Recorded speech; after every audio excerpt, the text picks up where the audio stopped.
ሁላችሁንም ሰላም ብያለሁ። እነሆ በዛሬው ዕለትም አዳዲስ መረጃዎች አሁን የደረሱን ስላሉ እነሱን ባጭሩ አሰማችኋለሁ ማለት ነው። ተመልካቾቻችን፣ አድማጮቻችን እንደተለመደው የገባችሁ ላይክ በማድረግ ሌሎችን ወዳጆቻችንን ጋብዟቸው። ላይክ የሚለውን በመጫን ማለት ነው። እናንተ ስትጫኑ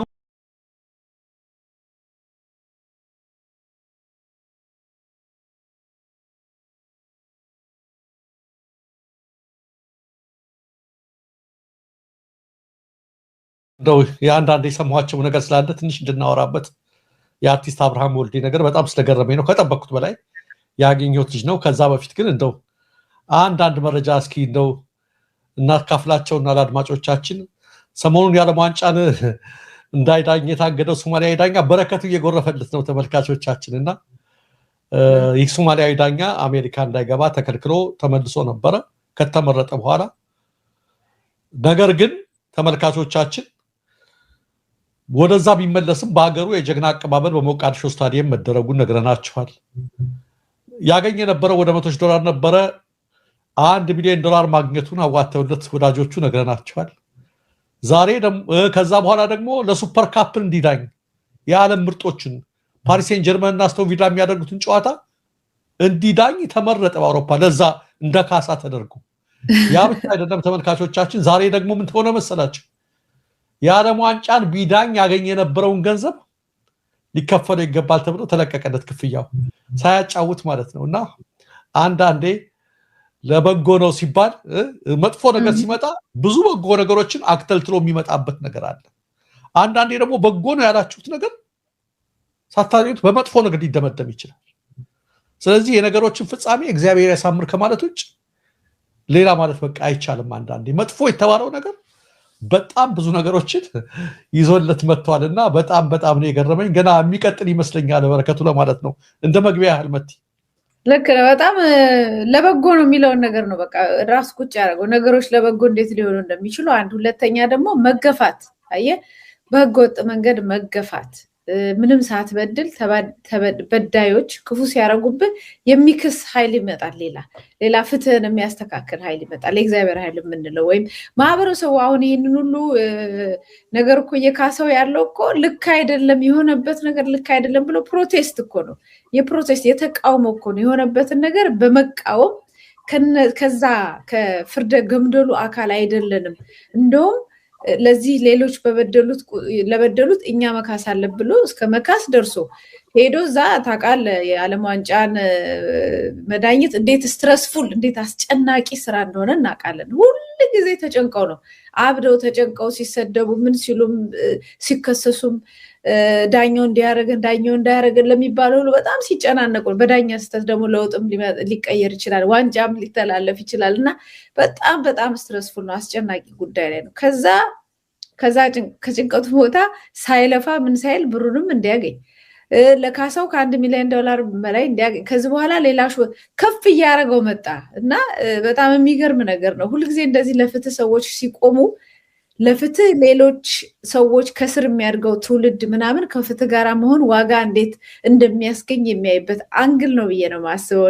በጣም እንኳን ደስ አለ፣ እንኳን ለዚህ ያበቃ ልንለው ይገባል። ትክክል። አይሽ ተፈጥሮ የሰው ተፈጥሮ እንደዛ ነው። ለተበደለ ሰው የሰው ተፈጥሮ የማናቸው የብዙ ሰዎች ተፈጥሮ ለሚታበይ ለምናምን አይመችምና ሲገፋ ሁሉም ነው አሁን የደገፈው ይሄን ሰውና የማህበረሰቡንም የሰውንም የፍትህን ነገርም የሚያሳይ ነውና ገና ትልቅ ደረጃ ላይ ይደርሳል የሚል ነው።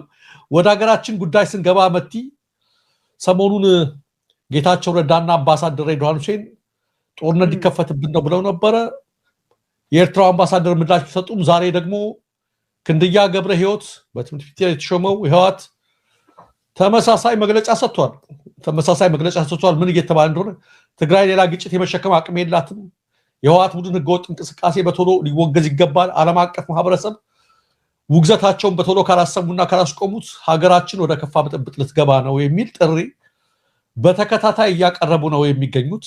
እንግዲህ ፍርሃቱ እዛ ቤት ማየሉን በተደጋጋሚ እየተናገርን ነውና የክንድያ ይህ መግለጫ በኢትዮጵያ ቴሌቪዥን፣ በፋና ቴሌቪዥን፣ በአዲስ ዘመን በሁሉም ላይ ነው እንዲለቀቅ የተደረገውና ምናልባት የሆነ የሰሙት ነገር አለ መሰል አላውቅም። በአማራ ክልል በእርግጥ ዛሬ የሰማነው ነገር በጣም ያው እንደተለመደው አስፈሪ ነገር ነው። አስከፊ ነው። በመከላከያው ላይ በጣም የሚያስከፊ ነገር ነው ይሆነ ያለው። ዳሞት አካባቢ ደጋ ዳሞት ከሰማችሁ መከላከያው ከፍተኛ ጉዳት ያደረሰበት ጊዜ ነው የዛሬው ዕለት። ሆኖ አቶ ፕሮፌሰር ክንድያ ገብረ ሕይወትም ዛሬ ወጥቶ ህወሓት ጦርነት ሊለኩስብን ነው አብሮ ተባብሮ ይላል።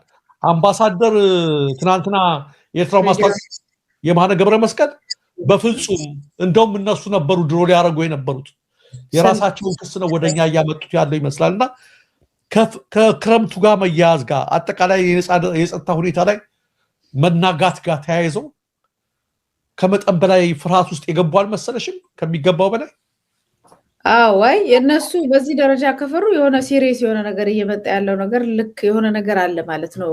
ያው የምናውቀው እንዳለው ነው። ከምናውቀውም በላይ ነገር ሳይኖር አይቀርም። እንግዲህ ብዙ ፕሬሸርም ጫናም ኃይልም እንግዲህ ቢመጣ ነው በዚህ ደረጃ እየተንቀሳቀሱ ያሉት። እንግዲህ ኦባሳንጆ ከነ ዶክተር ደብረጽዮን ጋራ ምን እንደከረሙ ምን እንደዋሉ ገና ምንም የተነገረ ነገር የለም። ቆይተዋል ከሄዱ እንደው ያም ነገር እየተጓተተ እንደመጣ የሚያሳይ ነው። ስለዚህ የሆነ የተካረረ ነገር አለ ብዬ ነው የሚሰማኝ።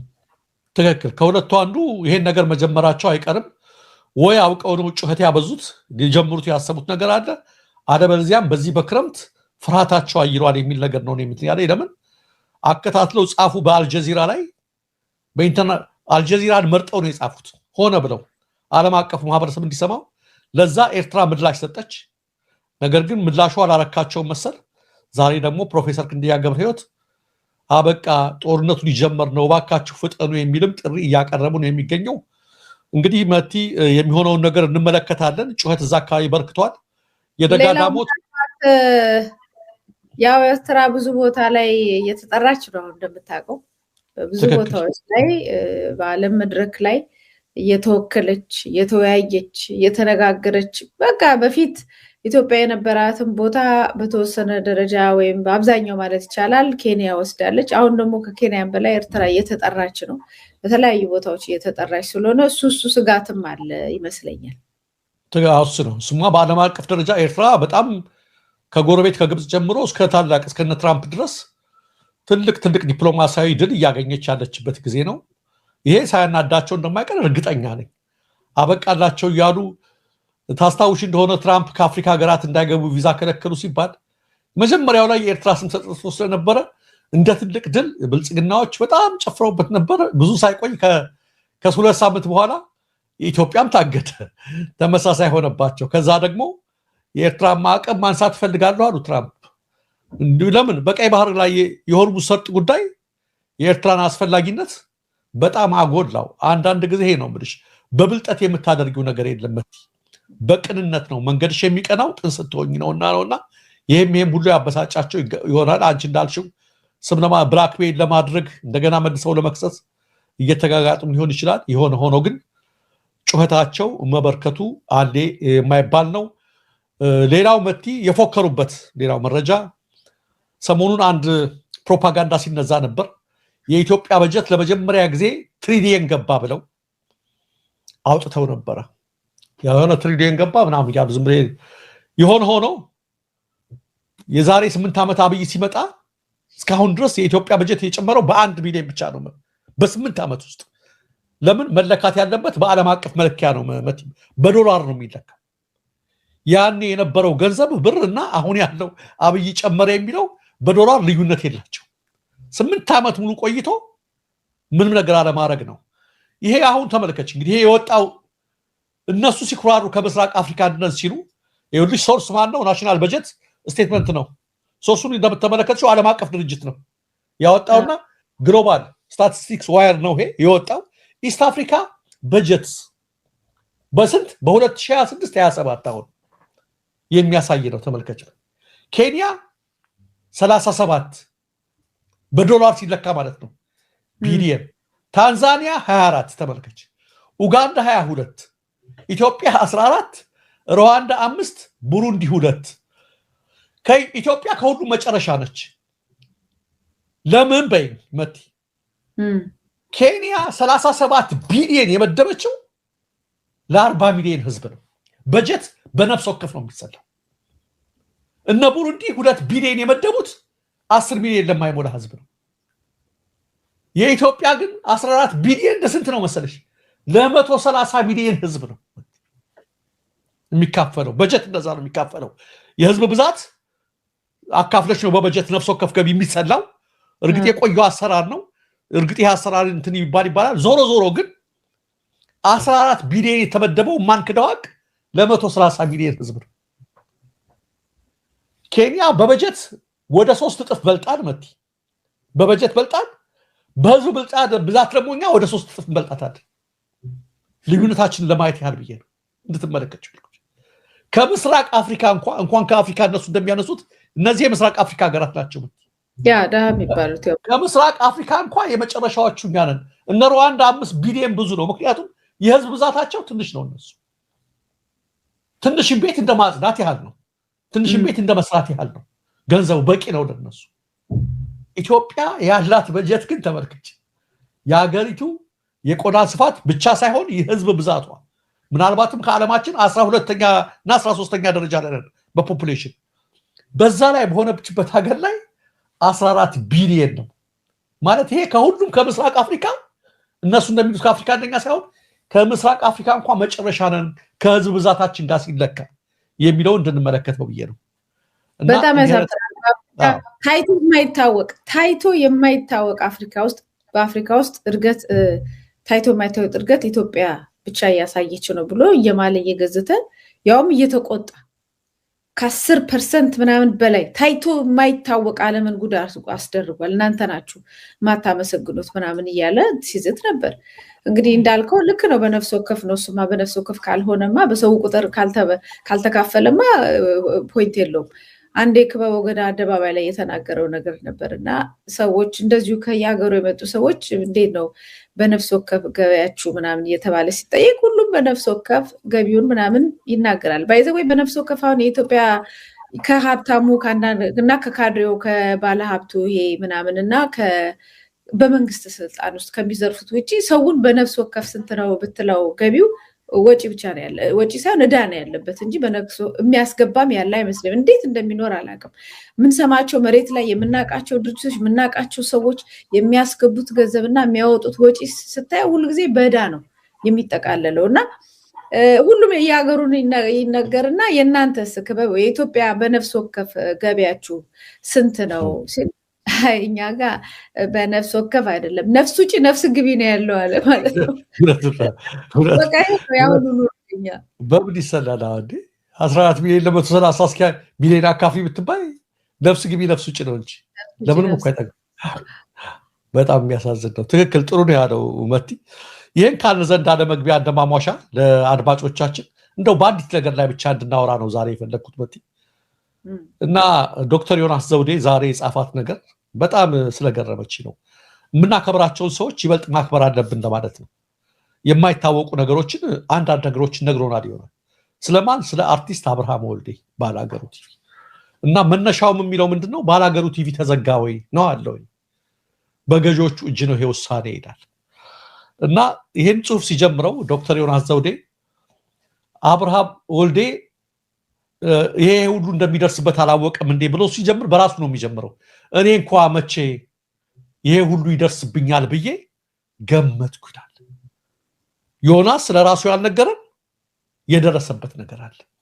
ለነገሩ እንኳን አብርሃም ይላል እኔስ መች ገምቼ ስራዬን በፈቃድ መልቀቅ ስልጣንን በፈቃድ መልቀቅ ይሄን ሁሉ ችግር ያመጣብኛል ብዬ መች ገምቼ ነበር ሲል አንዱ የተመለከትኩት በሰላም እንኳን ከነሱ ጋር መለያየት ዮናስ ዘውዴ ማለት ተመልካቾቻችን እንደምታውቁት የፍልስፍና መምህሩ የነ ዶክተር አብይ የቅርብ ወዳጅ ዘመድ የነበረ የአዲስ አበባ ምክር ቤት መቀመጫ ነበረ በስልጣን ማግስት። ከዛም በላይ ሹመት ነበር በባህል በማስታወቂያ በዛ አካባቢ ማለት ነው ብዙዎች ጋር።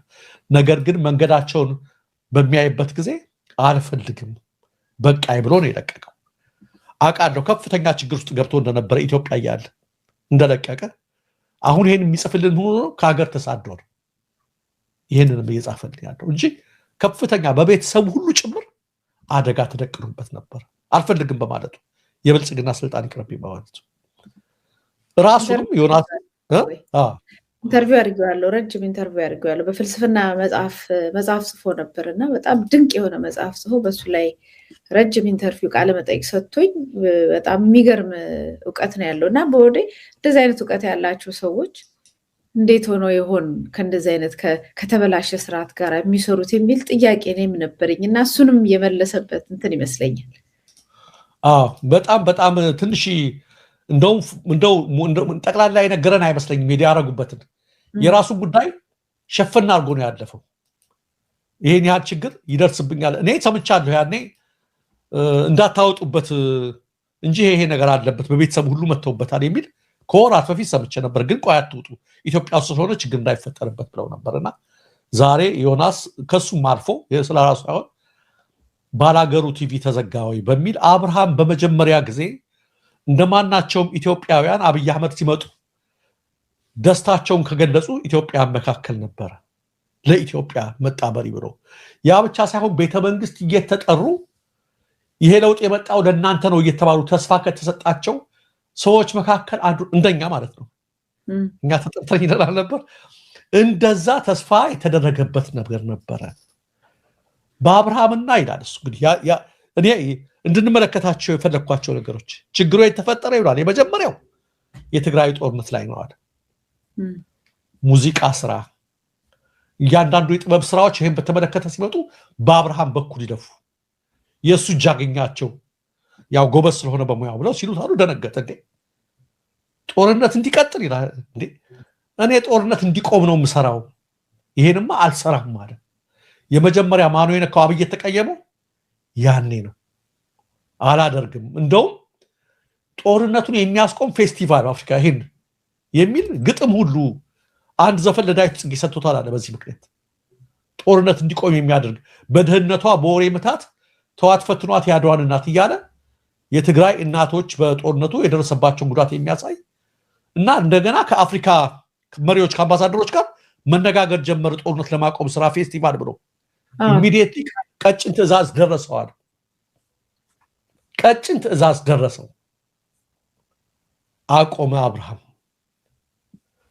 ግን እኔ አሁን ከሁሉ ብዙ በደል ዘርዝሯል። ለዛሬ የሚፈልኩት ይሄን ሃይማኖትን እንኳን ተውለት ከሚለው ጋር አኳያ ስለሆነ በኦርቶዶክስ ላይ እየደረሰ ካለው ሁኔታ አኳያ ባላገሩ ቲቪን እንድናየው ስለፈለኩ ባላገሩ ቲቪ ማለት በዛ ላይ በምን ጥርስ ተነክሶበት ነበር ይላል።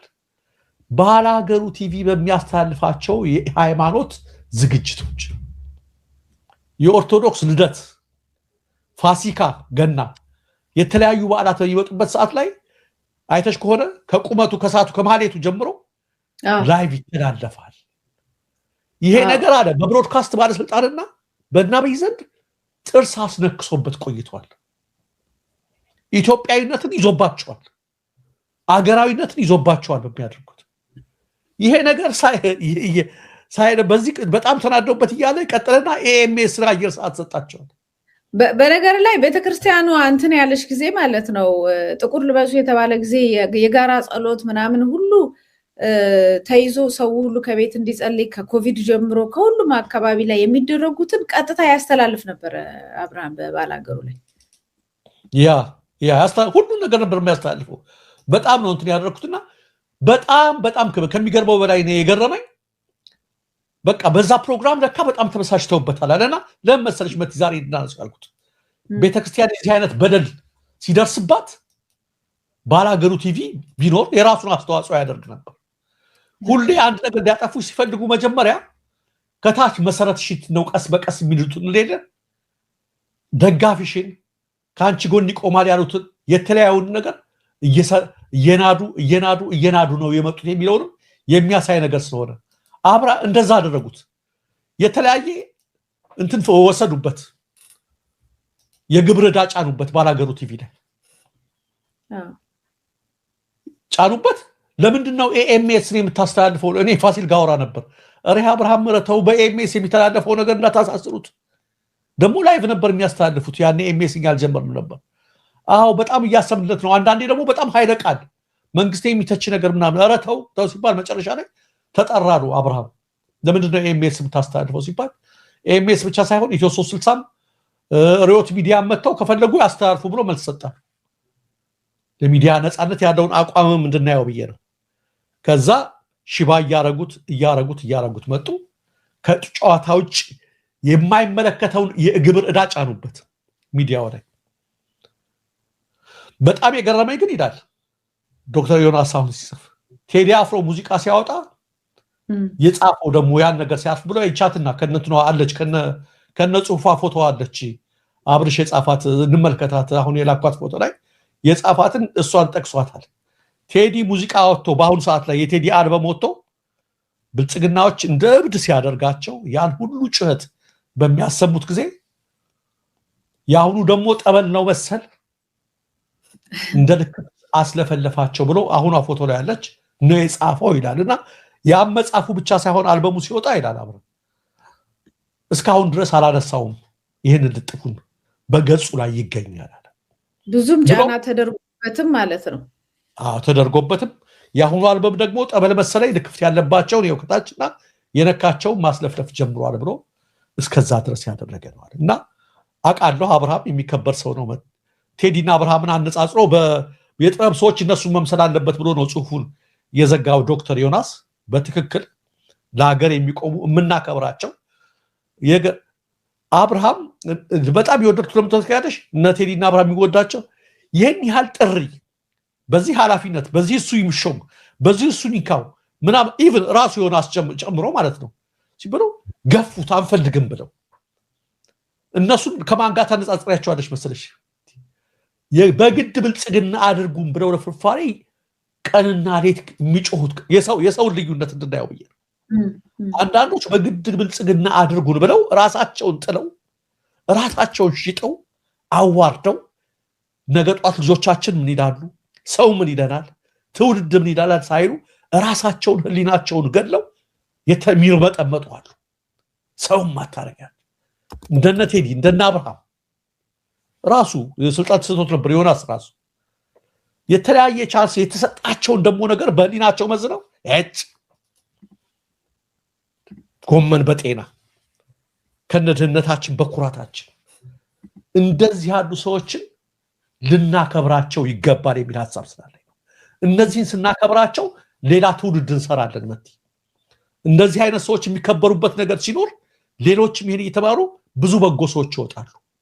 ነገር ግን ይሄ የአጭበርባሪዎች ነገር የነገሰው ለምን ታውቂያለሽ? ብዙዎቻችን ሌብነት መጥፎ መሆኑን ማጭበርበር አስመሳይነት መጥፎ መሆኑን በቃል እየተናገርን ጧት ሂደን ቤተክርስቲያን ወይም መስጂድ ሂደን ስለ ሌብነት ስለ መጥፎነት ይቅር በለን ምናምን ብለን ማታ ከሰዓት መስሪያ ቤት ስንገባ ሲሾም ያልበላ ሲሻር ቆጨዋል ቦጭቀው ምናምን የሚል ለምደናል። የዛ አይነት ነገር መለመዱ ብዙ አጭበርባሪና አስመሳዮች እያፈራን መጣን። ለምን? በጎዎችን ስላላመሰገናቸው፣ ስላላደነቅናቸው፣ ስላላከበርናቸው በህሊናቸው የሚቆሙት። ስለዚህ ኢትዮጵያ የህሊና የሚቆም ትውልድ እንድታገኝ ኢትዮጵያን ብዙ ደጎችን ብዙ ባለ ህሊናዎችን እንድታገኝ እንደነ አብርሃም እንደነ ቴዲ እንደነ ዮናስ ያሉትን ባለ ህሊናዎች ልናከብራቸው ይገባል የሚል ሐሳብ ስላለኝ ነው ዛሬ በሰንበቱ በዚህ ጉዳይ ላይ እንድንወያይ ያደረኩት። መልካም ነው። አርቲስት ለእውነትና ለፍትህ የዘመን ህሊና ነው ይላል እዛው ዮናስ። የዘመን ህሊና ነው። እንደዚህ ያለ አርቲስት ሲያልቅ እንደዚህ ያለ አርቲስት ሲያልቅ ዘመን አያልቅም። ዘመኑ ግን እሱን ማለፍ እንደማይችል ይማራል ይላል እና ከዚህ በኋላ በሀገር ደረጃ ማለት ነው በሀገር ደረጃ ሀገር ሰርቶ የሚሄድ ዘመኑን የሚለካ ለሌሎች ትምህርት የሚሆን ትልቅ ተጽዕኖ ፈጣሪ ነው አርቲስቱ እያለ ነው እና ከዚህ አንጻር ነው አርቷን ያው ልክ ሃይማኖቱን እንኳን ተውለት እንዳለው እስቲ ኪነ ጥበቧንም ተውልን አይነት ነው። ተውላቸው ለባለሙያዎቹ ተውላቸው የሚል ነው። ለዘመኑ ለሀገር ለህዝቡ ለሶሳይቱ ለማህበረሰቡ በሁሉም ዘርፍ ላለው ሁሉ ታስፈልገናለች ኪነ ጥበብ ነፃ መሆን አለባት ብሎ ነው ነገሩን በደንብ በዝርዝር ረጅም ጽሁፍ ነው የጻፈው። እኔም በጠዋት ነው ያነበብኩትና ልክ ነው። ኪነ ጥበብን ባጨለሙት ቁጥር ወይም የኪነ ጥበብ ባለሙያዎችን ባሰሩ በከለከሉ በዘጉ ቁጥር ሚዲያውን በዘጉ ቁጥር አገር ጨለማ ድቅድቅ እየዋጣት ነው የሚመጣው። ከዛ በኋላ ምኑን ከምኑን አነጋ አንዱን ከአንዱ እንኳን እንደንትና እንዲሰርቷል እንኳን ብለ ሪሌት አድርገ አመዛዝነህ ጋር ትውልድ ለማስተማር ስትነሳ ዋነኞቹ ሁሉ ተመተው ይጠፉብሃልና የጨለማ ጊዜን የሚገልጠው ኪነ ጥበብ ነው፣ እውቀትና ጥበብ ነው። እና እሱ ደግሞ የኪነ ጥበብ ባለሙያዎች ነፃ ሲሆኑ የሚወጡ ነው። እና በጣም ጠንካራ ንግግር ነው የተናገረው። እኔ በጣም አክብሬዋለሁ። በጣም ነው አቶ ዮናስን ያከበርኩት። ራሱን ያው የአብርሃምን የምናውቀው ነው። አብርሃም ብዙ ዋጋ ለኪነ ጥበብ በተለይ በዚህ በባላገሩ ቴሌቪዥን ሰዓት ባላገሩ ብሎ ሙዚቀኞችን የኪነ ጥበብ ባለሙያዎች ከቤት ከገጠር ከየትም ሰብስቦ እያመጣ እያፈራውን አንተ ያልከው ዳዊት ጽጌን እያወጣ ብዙ ኢትዮጵያኖችን አውጥቷል። ትዝ ይልህ እንደሆነ ባላገሩ የሚለው ባላገሩ ራሱ እንትኑ የሱ ስሙ መለያው ነው። ባላገሩ የሚል ዘፈን በየጊዜው 1 2 3 እያለ የሚወጣው የኢትዮጵያን ባህልና ማንነትን ያከበረ ስብዕናን ለማስረጽ ማህበረሰብ ውስጥ የሚያደርገው ነው። በጣም እየታከዱ እስከዛሬ ትግል ላይ ነው ያለው። ይታገላል፣ ለኪነ ጥበብ ይታገላል፣ ለእውነት ይታገላል። አሁን ደግሞ ለነፃነት እየታገለ ነው ያለው። ምልህ ሚዲያ ማለት ነፃ ማሆን ማለት ነው። ለነፃነት የሚከፈት በር ማለት ነው። እና እሱን ዘግተውበት እንትን እያሉት ነው። እንግዲህ ከሱ ምንም ነገር አልሰማንም። አሁንም እሱ ምንም የተናገረው ነገር የለም። እሱ ዝም ብሎ ያለውን እንግዲህ እየተፋለመ ነው፣ በህጋዊ መንገድ እየተፋለመ ይመስለኛል። እንደየሁኔታው ግን ሁላችንም እንደምናከብረውና የሄደበት ያለውን መንገድ ደግሞ አሁን ዛሬም በግልጽ ስላየ ነው፣ ከሱ ባይነግረንም በግልጽ ስለወጣ እንደምንከታተለውም እንዲያውቀው በዚህ አጋጣሚ ጥሩ መረጃ ነው የወጣው ብዬ ነው የማስበው። እውነት ነው። እኔም ይሄን ያልኩት እናከብራቸዋለን።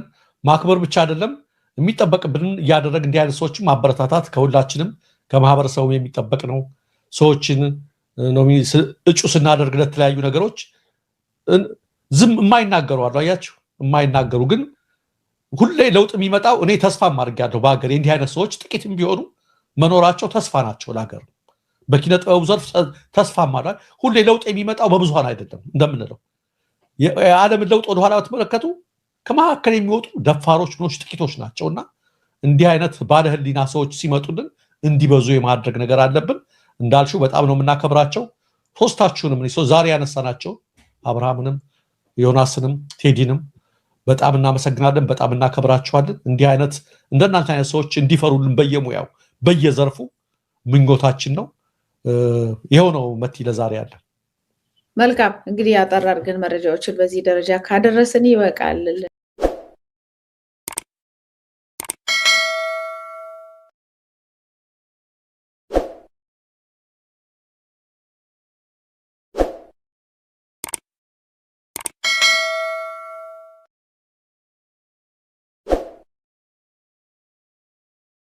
ቤተሰብ ማሳያችሁ ነገር አለኝማ። ቅመሙ ሹ ሰው ያ እንጥየኔ ትወልዳለች ደግሞ ልጇን ዛሬ የት እንደወሰደች ታል ወይራ ታልኝ ወይን ቤቢ ሙቀቱ ደግሞ እንትን አርጓታል። ብታዩ ሙቀቱ ሊገላት ነው ወላሂ። እሷን ልፈልግ መጥቼ ልጇን ይዛ ወዴት እንደሄደች ሳላክ ስፈልጋት እዛ ጥግ ገብታብኛለች። እሷን ልፈልግ በመጣሁበት ምን እንዳገኘው ይያል። ሾፊክ ወይን ሰቂር ወይን ወዴቲ ወይን እኔ موجود ወይን ማፊ እኔ ወይን ወዴቲ። አንዱ አይኗ ደግሞ ያማታል። አያይም አንዱ አይኗ ማለት ነው። እሷን ላይ በመጣሁበት ነው። እዚህ ውስጥ ምን እንዳገኘሁኝ ላሳያችሁ ነው። እስቲ እንቆይ። እዚህ ጥግ ውስጥ ነው የገባችሁ። ታሊ እዛ ጥግ ውስጥ አስገብተዋል። ልጁ የሚታያችሁ ነገር ከሆነ እኔ ስፈልገው ስመጣ ተከትያ ስመጣ እዛ ውስጥ ነው ያገኘኋት፣ ግን አይታይም። ድራም ውስጥ ነው የገባችሁ። ምንም ላገኛት አልቻልኩም። ልጁ ግን አይታይም። ትልቅ ነው የሚታየው። ብዙ ነበሩ ግን ሁሉንም ወዴት እንደወሰደችው አንድ ብቻ ነው የቀራ። ታን ወይኔ እዚህ ውስጥ ልፈልጋት በመጣሁበት ደግሞ ምን እንዳገኘሁኝ። የድመት ማዕት ነው ያለው እዚህ ቤት። የኛ ሁሉ የድመት ቀርጫት ነው ማለት ነው። ሐኪም ቤት የሚወሰድበት ነው። እዚህ ድራማ ውስጥ تعالي يلا تعالي وين رايحة تعالي معلش موقته ሊገላት ነው ወላሂ ያሳዘነችኝ ራሴ ላሳያችሁማ እዚህ ጠያችሁት ማሩ ማሻአላህ ተባረከላ እኔ ወላሂ ዛሬ ነው ያገኘሁት እንዴት ብዛቱን ደግሞ ላሳያችሁ ማሻአላህ ተባረከላ እዩ ማሻአላህ እዚህ ጋር ማሩ እንዴት እንደሆነ እኔ ወላሂት ወላሂ ገና ዛሬ እሷን ልፈልግ ሲመጣ ተቀምጧል እዚህ ጋር ማሻአላህ ተባረከላ እንዳይወጋኝ ደግሞ እና እኛ ሀገር ላይ እንዲህ ባገኘንበት ቦታ እንደዚህ ማር ቢሆን ኖሮ እንዴት ሀብታም እንሆን ነበር።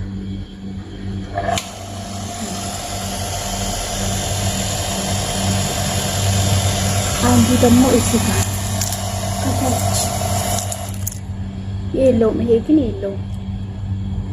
ይሄኛው የለውም ደርጓል። ይሄኛው ማሻአላህ ተባረከላ። እንግዲህ እሷን ልፈልግ መጥቼ እዚህ ውሃ ውስጥ ነው። ዛፉ በቅሎበታል ቦታው ራሱ ሱብሃንአላህ። ከማማ شو تسوي انت هنا؟